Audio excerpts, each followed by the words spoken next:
When I found out I was going to be a parent, I immediately felt a lot of anxiety and worry. So I went on to BetterHelp to try to look for a therapist to help me with that. My relationship with my family and with my boyfriend and with myself were suffering. I really needed help. I was ruminating a lot. Really getting those thoughts out to a therapist and getting feedback was just life-changing. Discover what BetterHelp Online Therapy can do for you. Visit BetterHelp.com today. With Uber Reserve, you can book your Uber ride in advance, 90 days in advance. Perfect for all you forward thinkers and planning gurus. Reserve your Uber ride up to 90 days in advance. Uber Reserve. See Uber app for details. Welcome to the Instagram Stories for Wednesday, July 7th. I'm your host, Daniel Hill. Our top story today actually comes from someone who got a call from Instagram similar to the one I covered a few months ago. Rachel from Rainy Loon got a call.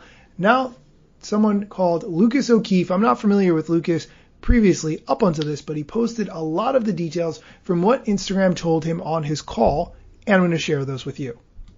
First, Instagram told him to focus on using hashtags to create a persona for his account. Now, I've never heard that before, and I don't actually know what that means, but here's what he was told it means.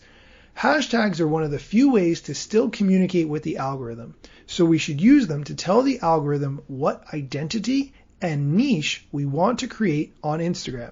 And then he explains how to do that, primarily by using less hashtags.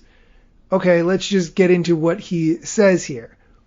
Using fewer hashtags, between 8 and 15, will give you a more focused identity for the algorithm.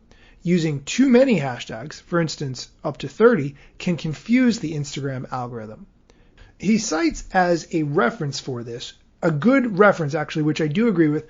Remember I talked about the Creators Insider magazine that was available from Instagram? There were some Q&A sections from Eliza Benson, Strategic Product Manager at Instagram. She specifically talked about hashtags and recommended using 3 to 5 highly relevant hashtags on posts. I'm not really sure what to think in this particular case. I would say experiment with less hashtags on some posts, see if you get more reach or different levels of engagement. It's worth experimenting. I'm not saying that this is definitely the gold standard in information by any means, but I'm also taking it with a grain of salt. Make your own determination on what you think is best. Lucas also shared some insights from the Instagram team regarding Reels. They suggested that categories to make Reels for maximum engagement are one of 3 categories. The first is to make someone's day. That involves having a reel that's surprising, makes people laugh out loud, and that is timeless. The second category is makes someone want to watch it again, share it, or create their own reel.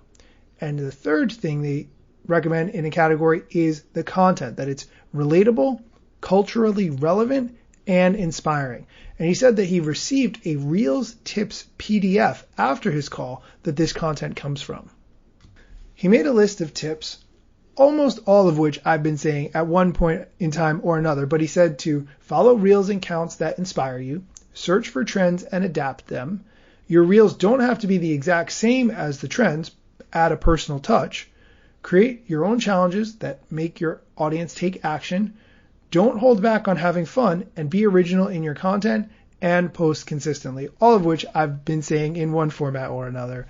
Good reminders, though. I think it's important to do all of these. And really, don't sleep on taking someone's reel and redoing it shot for shot. You might think, oh, I'm just stealing someone else's idea. Number one, that's the whole concept. And number two, you're going to put your own spin on it. Even if you don't think you are, trust me, it's going to have your own signature style. Okay, that's it for today's episode. If you would like more of the Instagram stories, you can check out my podcast, the Instagram Stories Podcast, wherever you get your podcasts. On the latest episode, number 48, I interview Sarah Alter from Moment Consulting. You heard a clip of her on the show yesterday, but you can check out my podcast for the full episode. Come back tomorrow for more Instagram news, strategy, tips, and much, much more.